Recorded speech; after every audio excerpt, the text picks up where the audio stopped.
Dieu vous bénisse abondamment. Nous sommes dans sa présence et nous sommes en train de parcourir ce trimestre de l'évangélisation agressive et nous croyons que Dieu est avec nous. Nous croyons que Dieu est au contrôle de toutes choses. Nous voulons nous lever, nous voulons prendre notre lecture de ce matin. Nous sommes dans Luc chapitre 15, Luc 15 du premier verset au verset 7. Quelqu'un est béni ce matin au nom de Jésus-Christ. Luc chapitre 15, prenons à partir du premier verset jusqu'au verset 7. Est-ce qu'on peut préparer nos Bibles? Nous allons lire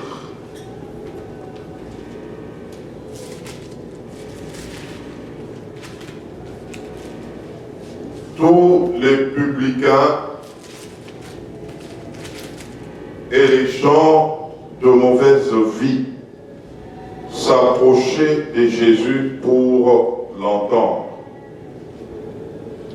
Et les pharisiens et les scribes murmuraient, disant, « Cet homme accueille des gens de mauvaise vie et mange avec eux. » Mais il leur dit cette parabole.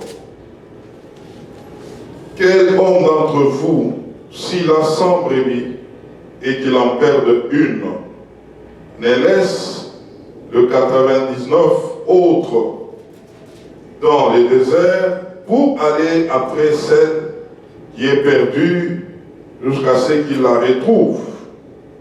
Lorsqu'il l'a retrouvée, il la met avec joie sur ses épaules. Et de retour à la maison, il appelle ses amis et ses voisins et leur dit, « Réjouissez-vous avec moi, car j'ai retrouvé ma brebis qui était perdue. De même, je vous l'ai dit, il y aura plus de joie dans le ciel pour un seul pécheur qui se répand que pour 99 justes qui n'ont pas besoin de repentance. » Amen. Amen. Nous allons reprendre nos places.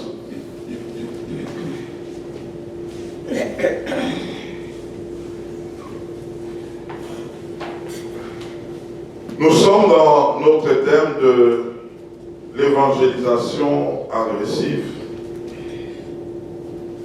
Et par ce texte, nous voulons comprendre quelque chose qui va nous bénir ce matin.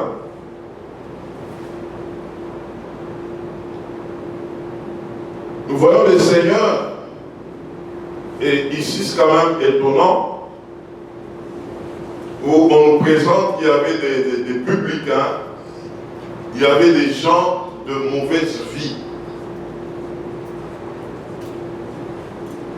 qui s'approchaient de Jésus pour l'entendre.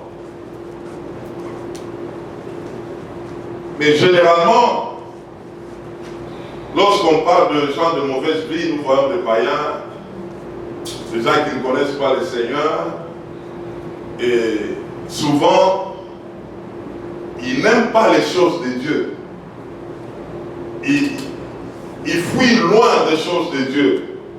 Mais ici, c'est curieux quand même, où on présente des gens, on les présente comme des gens de mauvaise vie, mais qui s'approchent du Seigneur pour l'entendre. Comment les gens de mauvaise vie peuvent chercher Jésus,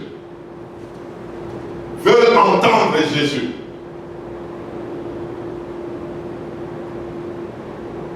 Est-ce qu'un païen peut admirer un enfant de Dieu jusqu'à chercher à l'entendre?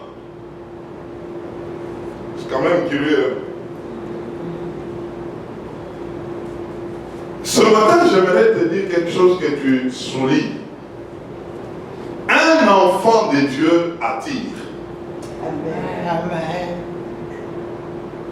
Un enfants de Dieu attire parce qu'en réalité, c'est un homme spécial. Amen. Amen. C'est un homme spécial.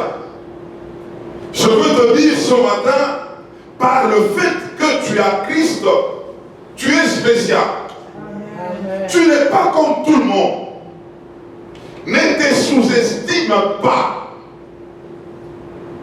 En toi, il y a quelque chose que Dieu a placé qui n'est pas dans d'autres personnes qui n'ont pas Christ.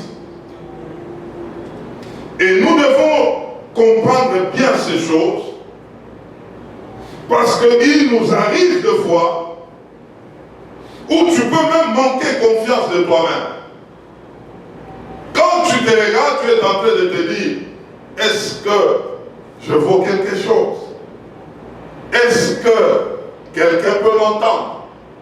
Est-ce que si j'ouvre ma bouche pour parler, est-ce que je peux attirer l'attention des gens?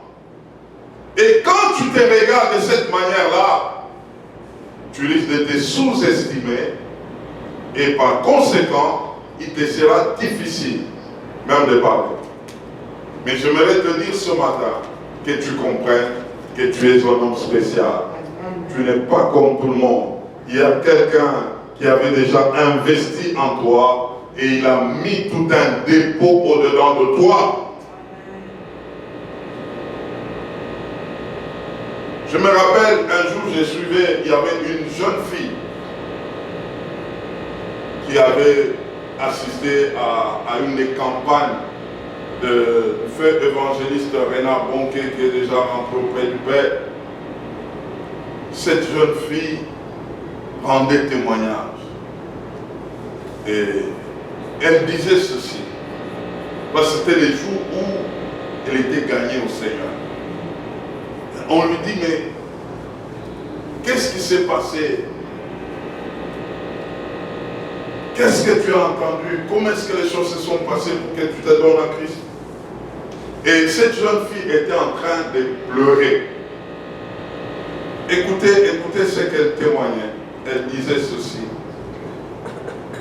Elle disait, j'ai vu Bonquet. J'ai vu Bonquet. Il est venu vers moi. En face de moi. J'ai vu ses yeux. Et dans ses yeux, tu pouvais voir des yeux doux, des yeux qui dégageaient l'amour, l'amour du Seigneur. Et ça m'a tellement frappé, je me suis dit, je dois me donner à ces dieux-là. Elle a vu ses yeux et elle pouvait dire, j'ai vu dans ses yeux l'amour de Dieu. Ah là là là là là. Je te dis ce matin, tu n'es pas n'importe qui. En toi, Dieu a mis des choses. Tu dégages quelque chose de la part de Dieu. Oh, que Dieu soit loué. Amen. Je voudrais te dire ce matin, en toi, il y a l'onction de Dieu. Il y a cette onction de Dieu. Cette onction qui fait toute la différence. Cette onction qui fait trembler le camp de l'ennemi. Cette onction qui est une menace pour tous ceux qui résistent aux choses de Dieu. C'est comme ça que pendant que Jésus était présent, les gens de mauvaise vie commençaient à s'approcher de lui. Et les ennemis de l'évangile étaient là. Il y avait des pharisiens et des scribes. Ils étaient troublés de voir la scène qui se passait. Eux qui se croyaient être des dieux, mais les gens les regardaient de loin. Mais voyant Jésus, et c'est des gens de mauvaise vie qui les regardent et ils commencent à aller vers Jésus. Ces scribes, ces pharisiens se sont mis à parler, se sont mis à murmurer. Comment un tel homme, un tel monsieur, dont les gens de mauvaise vie sont en train de chercher. Est-ce qu'ils ne savent pas que ces gens, ce sont des gens de mauvaise vie? Oh là là là là. Alors pendant qu'il murmurait de cette manière, Jésus a trouvé l'occasion de présenter sa mission. Et il est passé par cette parabole que nous voulons voir. C'est en fait, dans cette parabole, Jésus avait révélé sa mission. Et parlant de quelqu'un qui avait combien de brebis? 100 brebis. Si quelqu'un qui a 100 brebis et que parmi le 100, une s'échappe, est-ce que la personne va laisser la brebis s'égarer et continuer avec le 99 autres? Il dit, il ne le fera pas de cette manière. Qu'est-ce qu'il fera? Il va laisser les combien? Les 99 quelque part et aller poursuivre la seule brebis et l'attraper, la mettre sur l'épaule, la ramener avec joie et célébrer avec les autres, des voisins. Et c'est de là que le Seigneur dira qu'il est venu aussi pour le pécheur, parce qu'il y a de la joie lorsque un pécheur passe à la repentance, et même le ciel est dans la joie. Jésus a voulu présenter sa mission selon Luc chapitre 19 et le verset 10 où il dit: le Fils de l'homme est venu pour chercher et sauver ceux qui étaient perdus. En fait, dans cette parabole de Luc 15, c'est le message que le Seigneur a libéré, mais en parabole. Et par ce message, nous voulons comprendre comment procéder à une évangélisation, comment? Agressive. Et dans le texte de Luc 15, le Seigneur a présenté 4 choses pouvant nous aider à accéder à cette évangélisation agressive. Combien de choses? 4 choses. Et j'aimerais qu'on puisse le comprendre. Alors dis à ton voisin, le Seigneur est très intelligent. Le Seigneur est très intelligent. Il est très sage. Il a parlé en parabole, mais des choses très profondes pouvant nous aider à être pratiques. J'aimerais que nous puissions avoir le texte de Luc 15. Oh, que Dieu soit loué. Que Dieu soit loué. Pendant qu'il explique la parabole, il a souligné un point. Au verset 4.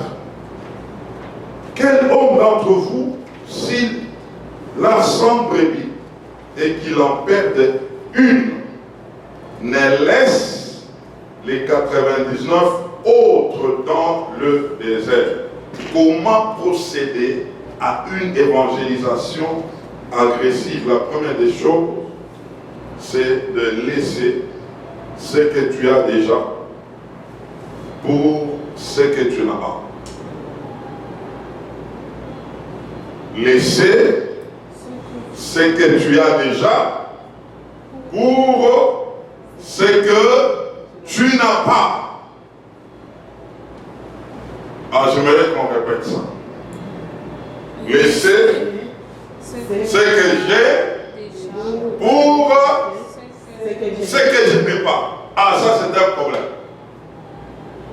Demande un peu à ton voisin. Qu'est-ce que tu as déjà laissé dans ta vie? Qu'est-ce que tu as déjà laissé dans ta vie? Pour aller vers ce que tu n'as pas. Pour aller vers ce que tu n'as pas. Vous savez, il y a un grand danger pour plusieurs. Une chose que tu as commence à te gérer. Une chose que tu possèdes commence à régler tes pas. Regardez un peu. Jésus parlant de cette parabole. Tu as 100 brebis. Une s'égare. Et il dit ici clairement, tu laisses les 99 au désert. Est-ce qu'il y a une assurance de les laisser là-bas et revenir les trouver? Parce que déjà, une s'est égarée. N'est-ce pas? Tu peux réfléchir en disant, non, il faut d'abord que je reste avec les 99 ici. Une seule là, c'est pas grave. Mais Jésus est en train de parler que non, je dois laisser les combien?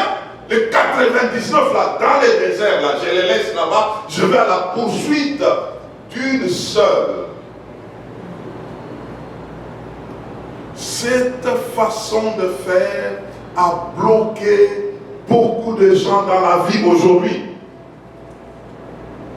C'est la mission la plus difficile. C'est pourquoi l'évangélisation a un problème aujourd'hui. Pourquoi on ne veut pas laisser ce qu'on a déjà? On veut rester là où on est déjà. Ce qu'on a, on s'est dit non, mieux vaut rester là, commencer à nourrir ce que l'on a et vivre là-bas. Alors il y a un enseignement ici. C'est pourquoi il y a autant d'églises qui ont autant de programmes, de conférences, d'édification entre membres.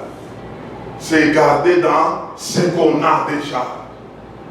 Mais avoir un programme de mission, un programme d'évangélisation, ça devient comme un risque. Parce que nous voulons aller vers ce que l'on n'a pas.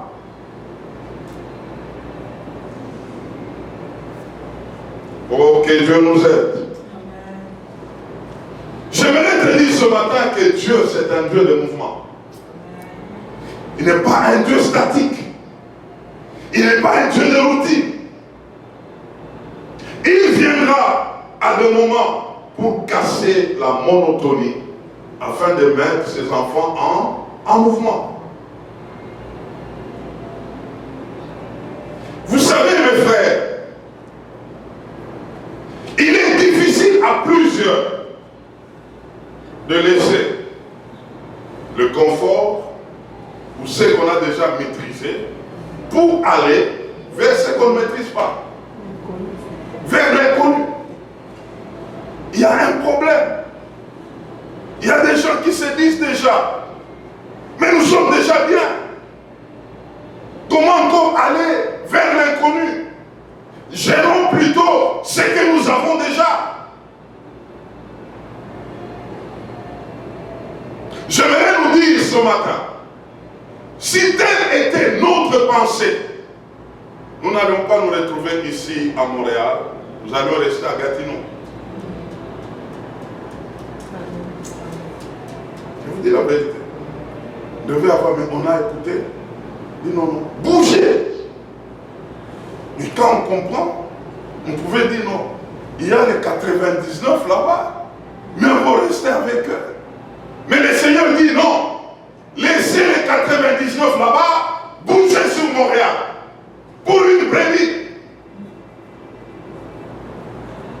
Ah, c'est fort. Hein?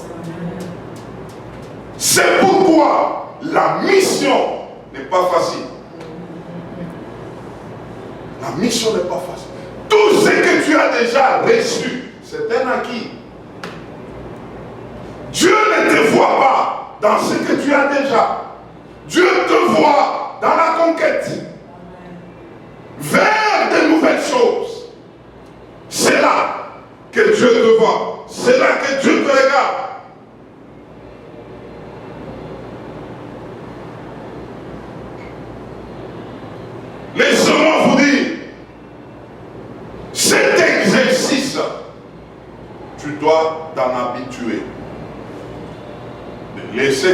tu as vers ce que tu n'as pas. Parce qu'un jour, tu finiras aussi par laisser ce monde.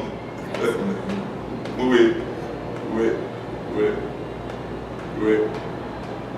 Dans un monde où tu pouvais beaucoup investir, où tu pouvais beaucoup avoir, mais arrivera un jour, tu vas laisser. C'est pourquoi ce mouvement, c'est déjà un mouvement où Dieu veut réveiller notre conscience que dans la vie, il faut apprendre quelque part à faire quoi? À laisser. Lui-même, notre maître, il était dans les conforts au ciel. Il avait laissé pour descendre et commencer à vivre comme un seul homme, comme un homme simple. Jusqu'à s'humilier, jusqu'à mourir, il avait laissé. Et c'est pourquoi il nous dit aussi de laisser. Lui, il a laissé pour venir chercher la brebis qui était perdue, qui est l'église. Et toi aussi, il te veut dans ce mouvement que tu sois apte à faire quoi? À laisser. Ah, demande même pas ton voisin encore, qu'est-ce que tu as déjà laissé? Qu'est-ce que tu as déjà laissé? Ça, c'est présent. Le Seigneur continue. Alors, ce texte, il est bon. Il dit, celui, il laisse dans il laisse les 99 pour aller chercher. Deuxièmement, dans la dimension de l'évangélisation agressive, il faut faire quoi? Chercher. Laisser les conforts, laisser ses habitudes, laisser les sommeils. Ah, ça aussi, hein. Laisser les habitudes du passé.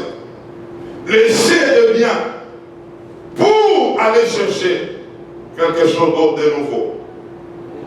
Deuxièmement, comment exercer l'évangélisation agressive? Il faut faire quoi? Chercher.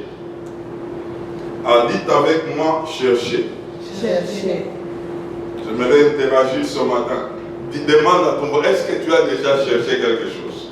Est-ce que tu as déjà cherché quelque chose? J'aimerais qu'on retienne le mot ici, chercher, renferme beaucoup d'autres mots là-dedans. J'aimerais les souligner.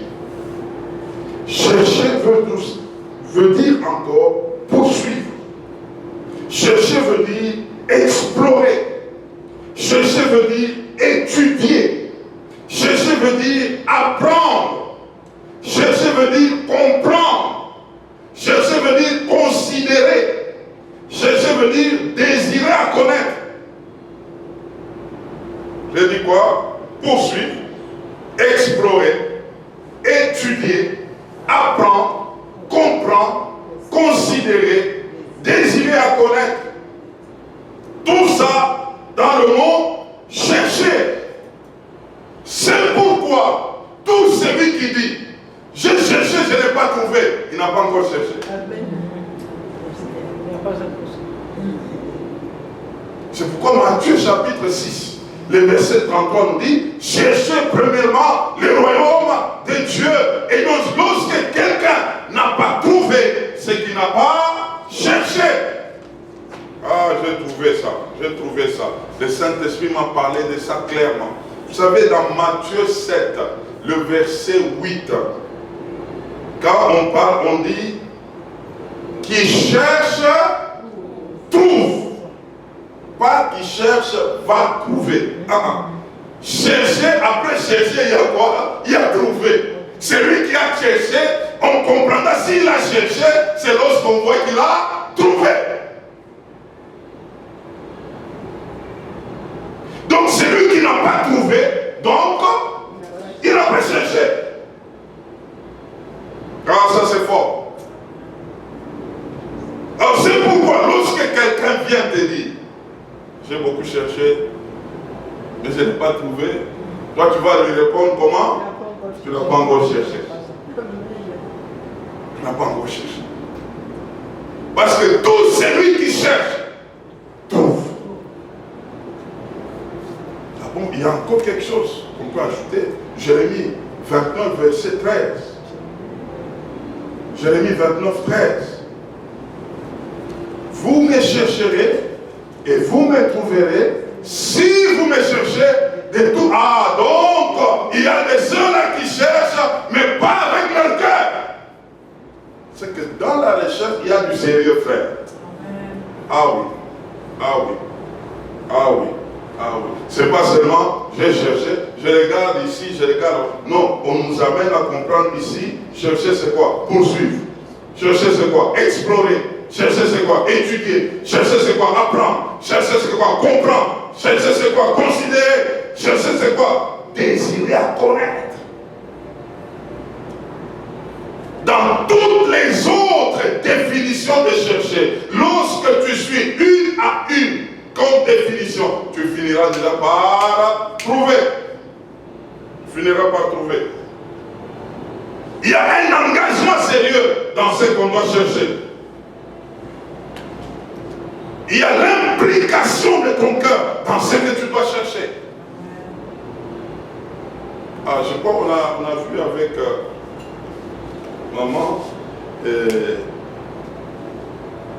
sur le réseau, il y avait, c'est moi qui ai vu, je lui ai donné ça, un petit, il peut avoir 1 année et demie ou 2 ans, qui voulait monter sur une table. Elle cherchait à atteindre la table, mais le petit là, il était en bas. Il y avait un petit fauteuil à côté. Il voulait atteindre la table. Le petit là, il cherchait comment grimper. Il n'arrivait pas. Il a essayé pendant plus de 13 ou 15 fois. Cherchant, s'est retrouvé où? Sur la table. Mais il est arrivé. Et il arrivait des moments où il va rater, il tombe. Vous voyez, le petit veut même pleurer. Maintenant, il se réveille encore. Il monte encore. Il tombe encore.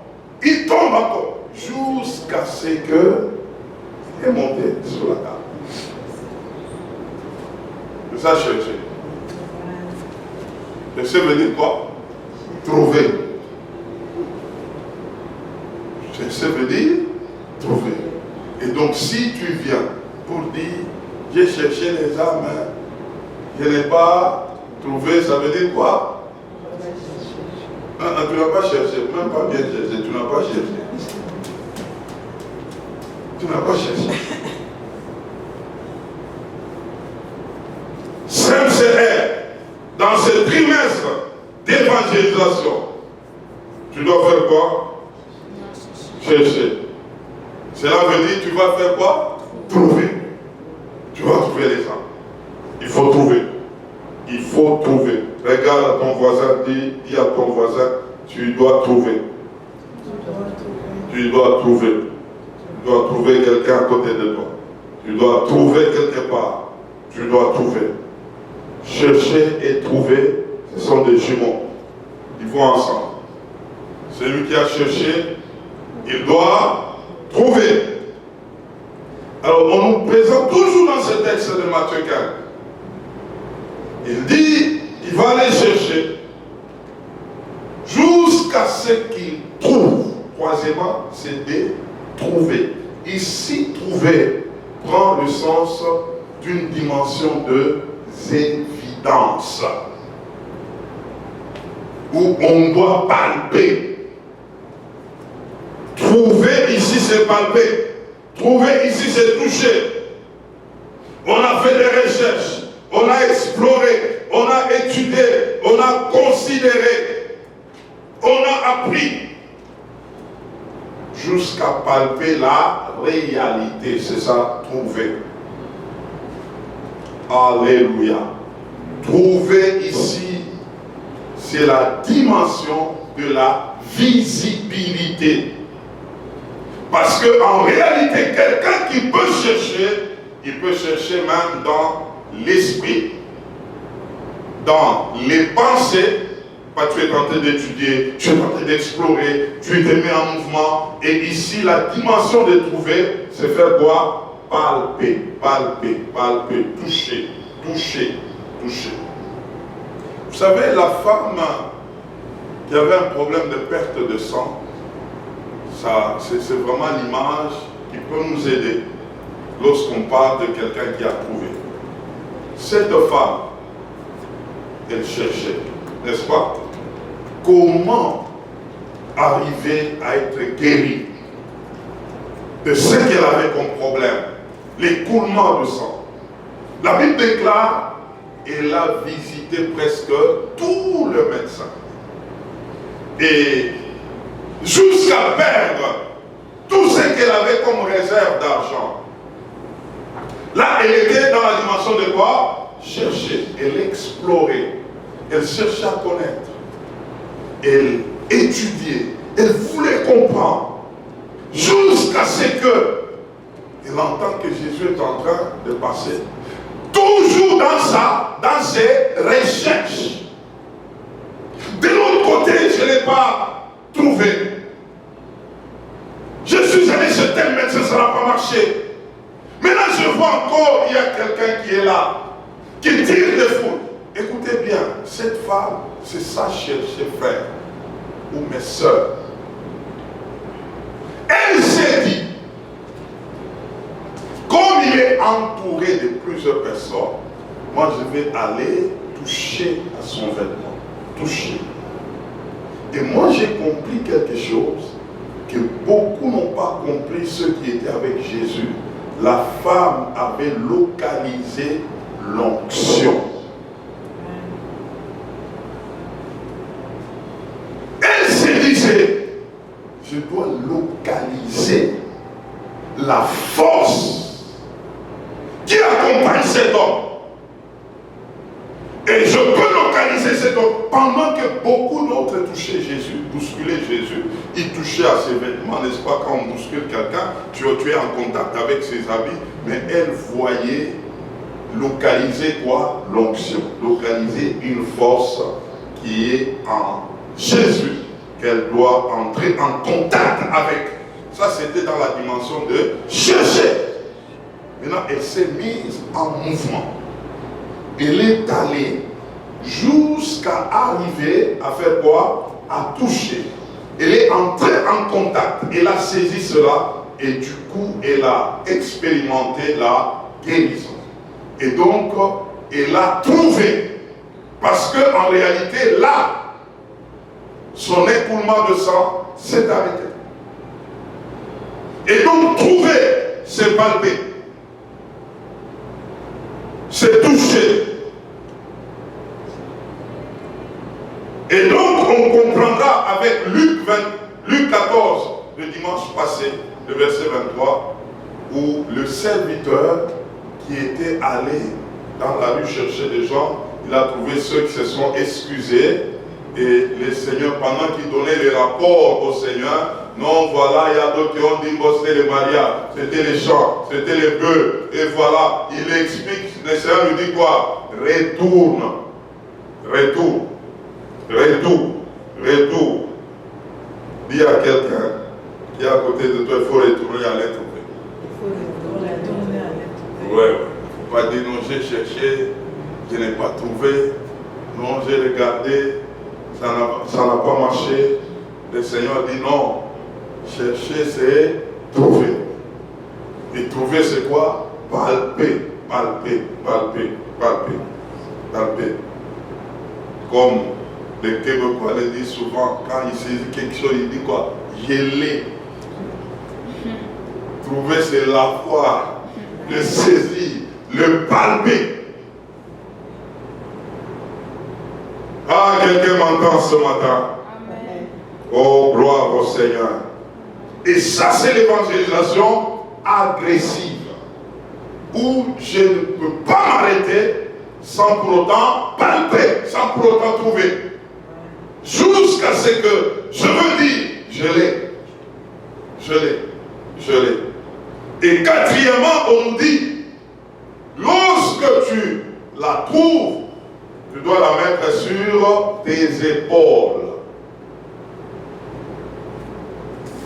Tu dois mettre où? Sur tes épaules. C'est une dimension de prise en charge. vers qui nous avons laissé quelque chose. Nous sommes allés à la recherche. Et nous avons trouvé, nous avons palpé le signe. C'est que cette personne soit où? Sur tes épaules. C'est qu'on doit voir la personne. C'est à toi de prendre en charge. C'est à toi de prendre soin. Et donc cette brebis que tu as trouvée, tu dois la transporter. Et c'est par là que nous pouvons parler de cette dimension de suivi. Amen. Hein? Il ne suffit pas seulement de dire, je l'ai amené, mais il faut continuer à le porter sur tes épaules, sur tes épaules, sur tes épaules. Et ça, c'est très important. C'est là qu'il y a beaucoup d'autres personnes qui ont trouvé, mais pour perdre par la suite. Parce que tu as trouvé, mais tu n'as pas porté sur tes épaules. Il n'y a pas eu suivi. J'aimerais rapidement parler de suivi. Il y a 3 points qui peuvent nous aider par rapport au suivi. De ceux-là que nous avons eu, que nous avons cherché pour trouver et mettre sur nos épaules. La première des choses à comprendre dans le suivi, c'est d'abord la prise en charge spirituelle. Et quand on parle de la prise en charge spirituelle, il s'agit de la prière. Tu es la première personne à prier pour celle que tu as gagnée. C'est une responsabilité. Et d'ailleurs, lorsque tu es en train de chercher et que tu as trouvé, quelque part tu as eu un fardeau. Et donc ce fardeau se transforme en prière. Que tu puisses porter d'abord la personne que tu es en train de suivre. La porter en prière. Tu es la première personne à prier pour cette brebis que tu es en train de chercher comment ramener. La prière, c'est la première prise en charge. C'est mettre cette personne sur tes épaules par la prière. Et c'est très important. Deuxièmement, sur ses épaules, c'est un suivi physique. Il ne suffit pas seulement de parler à quelqu'un, de ramener la personne, mais tu dois continuer à porter la personne physiquement, c'est-à-dire se rassurer de sa présence à l'église, se rassurer de son déplacement, savoir son moyen de transport, ou encore faudra-t-il chercher la personne. Jésus nous a donné l'image ici. Lorsque tu trouves, tu vas mettre la brebis où? Sur tes épaules et en train de ramener la brebis. C'est une dimension physique où tu te charges de quelqu'un. Dimension physique, appeler la personne au téléphone. Dimension physique, chercher comment visiter la personne. Ça, c'est un contact physique que nous voulons maintenir jusqu'à ce que la personne soit introduite directement dans la bergerie. Est-ce que quelqu'un m'entend ce matin? Il y a 2 fois, nous nous contentons seulement. Je parlais à quelqu'un. On n'a aucun contact. On ne sait pas comment est-ce que la personne pourra se déplacer. On ne sait pas qu'est-ce qui se passe tout autour de la personne. Et quand on fait ce mouvement-là une seule fois, et on comprendra que par la suite, on ne verra pas la personne. Il y a tout un processus. Premièrement, nous avons parlé de quoi? Prise en charge spirituelle, qui est dans la prière. Et deuxièmement, suivi physique, où nous devons nous rassurer où habite la personne, quels sont les challenges de la personne, comment communiquer avec la personne. Nous avons son contact. Nous pouvons même anticiper pour dire Je passerai par ce toit pour te ramener vers l'église. Il y a autant d'ingrédients physiques que nous pouvons présenter. Chercher à inviter la personne. Chercher à vouloir localiser les logements de la personne. Faire des petits SMS. Et tout ça, nous avons comme objectif d'intégrer la personne dans l'église. Est-ce que quelqu'un m'entend ce matin? Et c'est de cette manière-là qu'on peut se retrouver. Nous avons laissé ce qu'on pouvait avoir pour aller vers l'inconnu. Et on a trouvé, on a cherché, et on a trouvé, et finalement on a mis sur ses épaules. Et c'est comme ça qu'on peut amener maintenant. Et quatrièmement, nous allons célébrer. Plutôt, je parlais du deuxième point, je traversais là. Deuxièmement, je parlais de suivi physique, n'est-ce pas? Et troisièmement, souligner ça, c'est très important. Il faut un exercice de discernement pour ne pas disperser ses forces. Ça, c'est très important. Un exercice de discernement pour ne pas disperser ses forces. Écoutez-moi très bien ici. Lorsque nous allons évangéliser, nous allons avec un objectif de faire quoi? De gagner. Et si tu te retrouves que l'objectif de gagner commence à être mis de côté, selon que toi tu poursuis l'objectif de gagner, la personne te veut à autre chose, il faut laisser de côté. Il y a des gens, lorsqu'on n'a pas le discernement, ils peuvent nous faire passer du temps pour rien. Comment ça t'amène dans d'autres histoires? Donc quand tu suis la personne, vous commencez à poser autre chose. Ce n'est pas l'objectif qui est au centre. Mais toi, tu veux le ramener à l'objectif. Lui veut te maintenir dans une connaissance ordinaire. Vous vous êtes connus, vous êtes rencontrés. Maintenant, on devient amis pour autre chose. Là, il faut exercer quoi? Le discernement pour comprendre. Est-ce que si je poursuis, je vais arriver quelque part? Si oui, poursuis. Mais si les signaux te montrent en rouge, il faut laisser.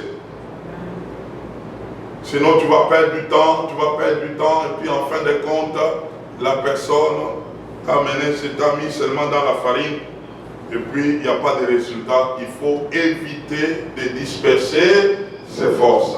Parce que tu as un objectif de gagner, tu es en train de cibler des personnes, tu as prié et tu as fait de contact physique, et en ça tu commences à constater des choses qui ne tiennent pas debout. Il faut déjà prendre ses dispositions. Sinon, c'est toi qui vas perdre.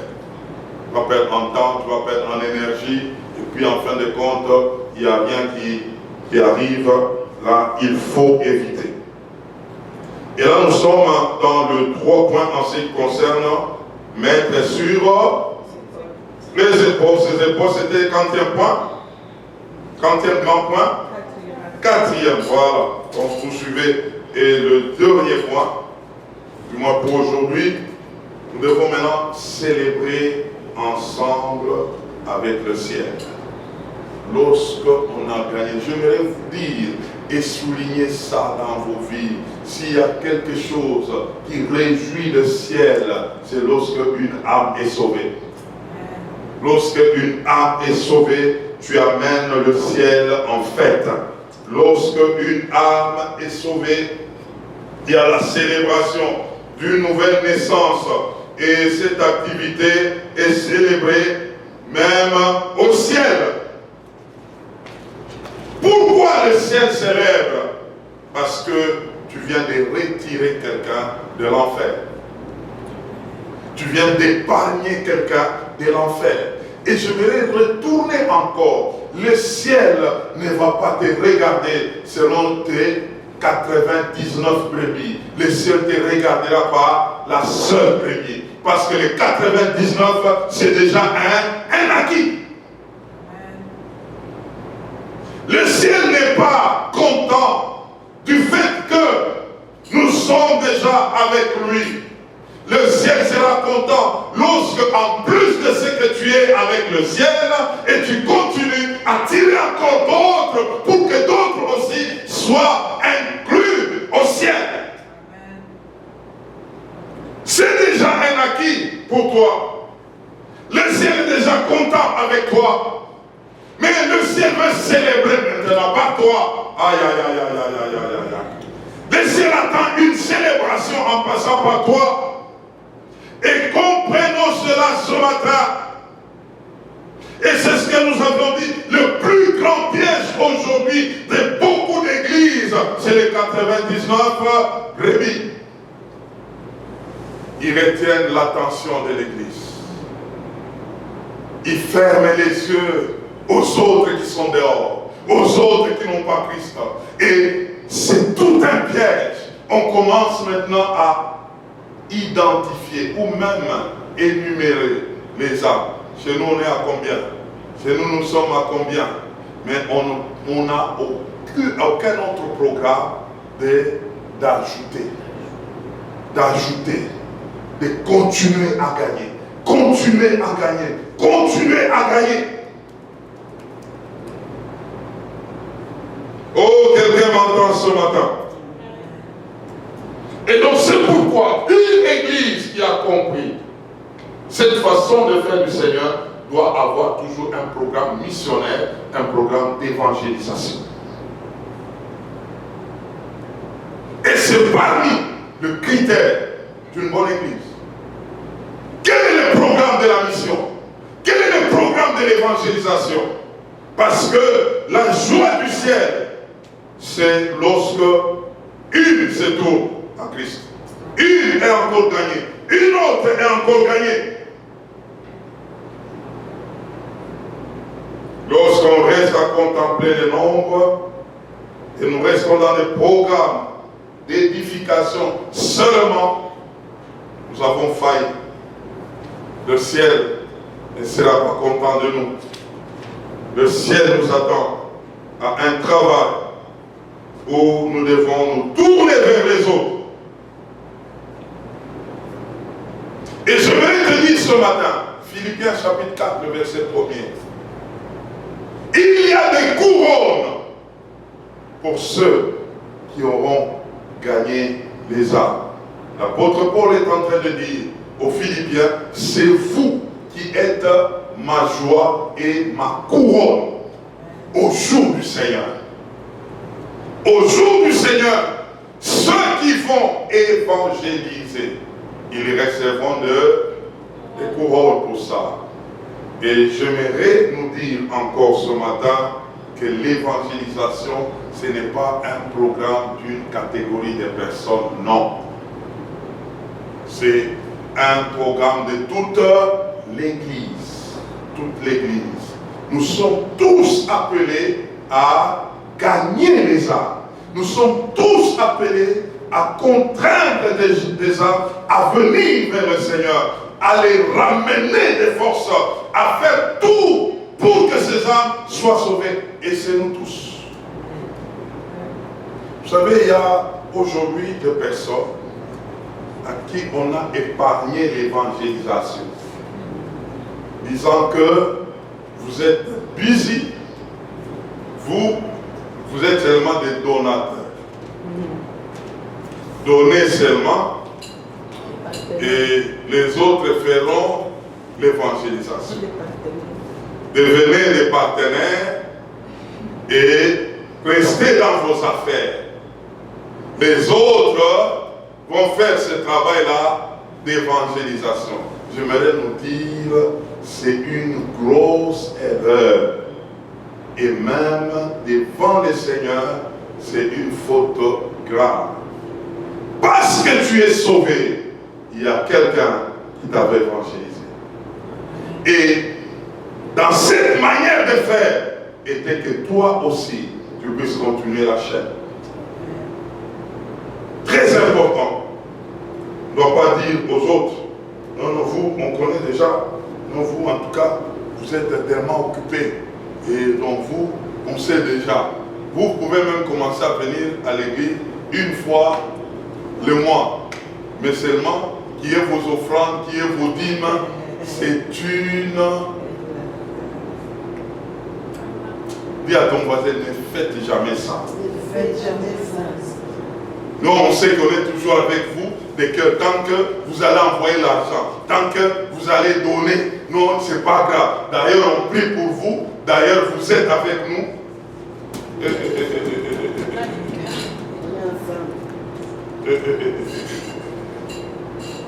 Ah, dis, pas ici à Saint-Césaire.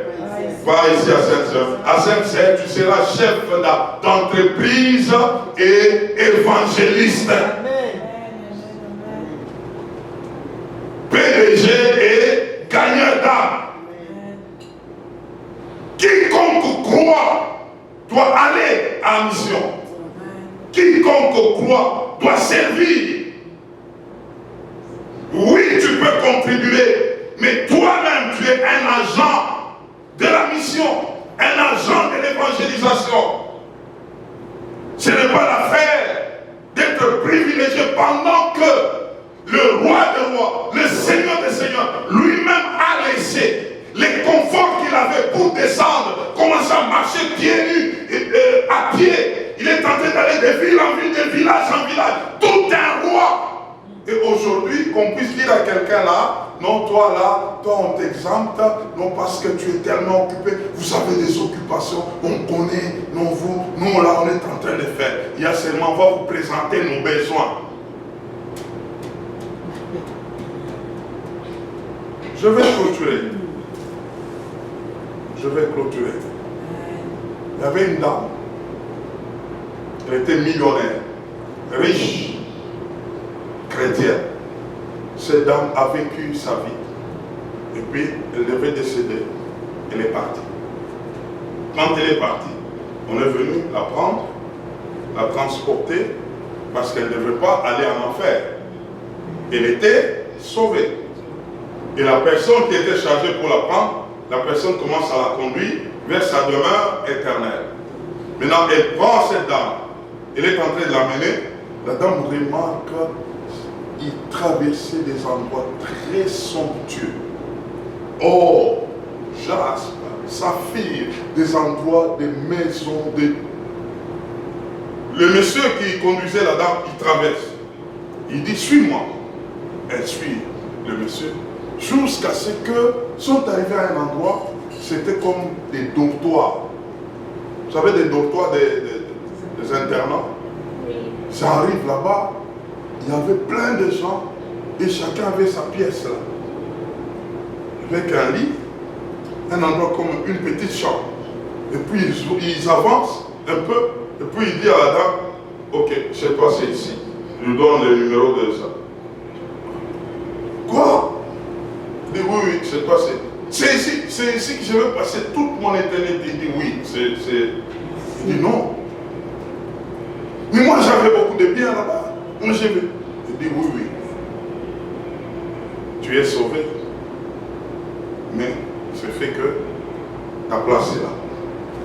Il dit non. Pourquoi vous me mettez ici? On lui dit il y a deux raisons. Elle était perplexe. La première raison c'était quoi? On lui dira, tu as beaucoup travaillé, tu avais donné beaucoup du temps à tes business, à tes affaires, et ça t'avait produit beaucoup de millions, mais tu n'avais jamais donné du temps au Seigneur. Tu étais sauvé, oui, mais le temps était pour toi et tes affaires, mais le temps n'était pas pour le Seigneur. Le Seigneur en avait à peine. Deuxième raison, on lui dit, tout ce que tu avais gagné, tu étais millionnaire pour toi. Dans ce que tu donnais, oui tu donnais, mais tu donnais le peu. Et tu gardais, ce que tu gardais, ça te maintenait dans la dimension d'une millionnaire. Mais tu n'étais pas millionnaire pour Dieu. Donc, le temps t'a servi. L'argent t'a servi. Toi, tu n'as pas servi au temps de Dieu. Ton argent n'a pas été au compte de Dieu. Tout ce que tu donnais, c'était les superflus. voilà ta place. Elle était choquée. Du coup, on l'amène. Elle voit une autre dame. Ce fut sa bonne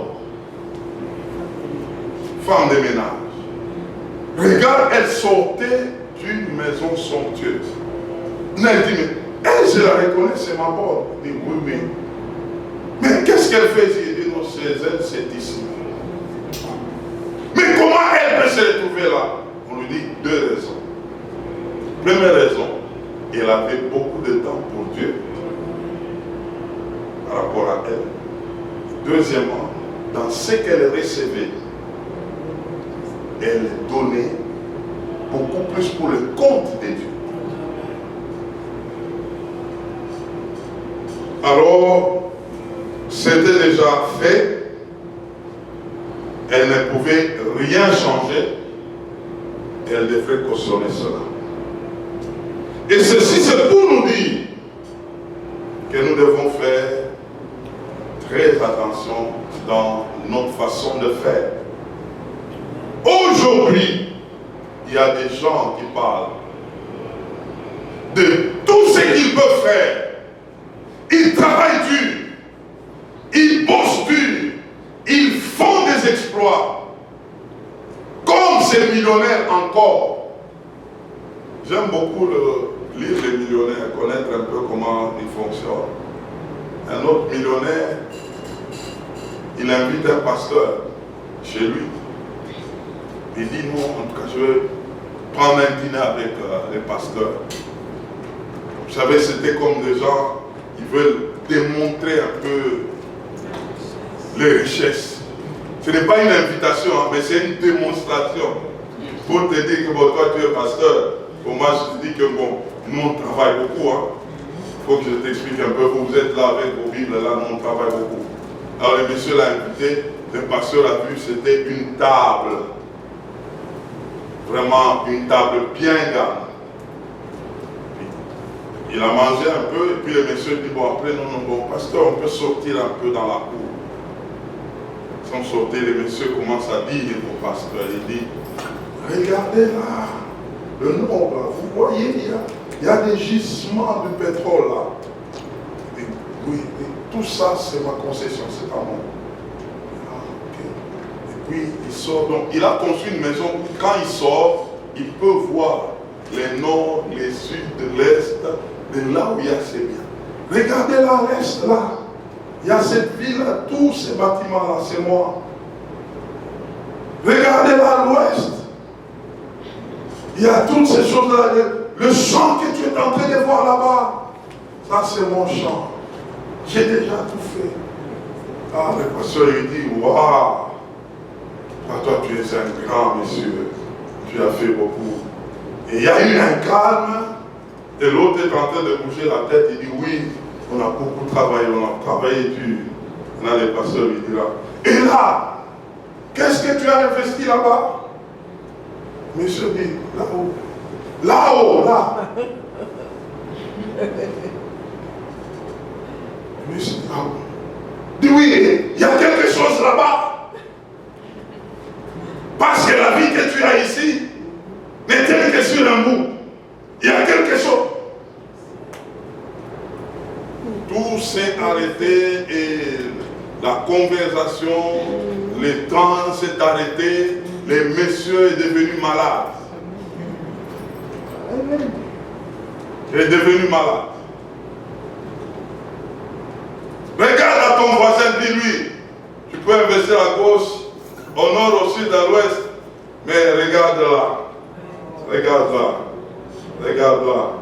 Parce que c'est là que tu passeras beaucoup de temps. C'est là, c'est là, c'est là, c'est là. C'est là que tu passeras beaucoup de temps. Si tu te bats pour investir sur la terre, à un moment donné, tu dois laisser la terre vers l'éternité. Et c'est à l'éternité où on passera beaucoup de temps. Il faut déjà commencer à voir qu'est-ce que tu amènes là. Qu'est-ce que tu investis là. Nous allons prier.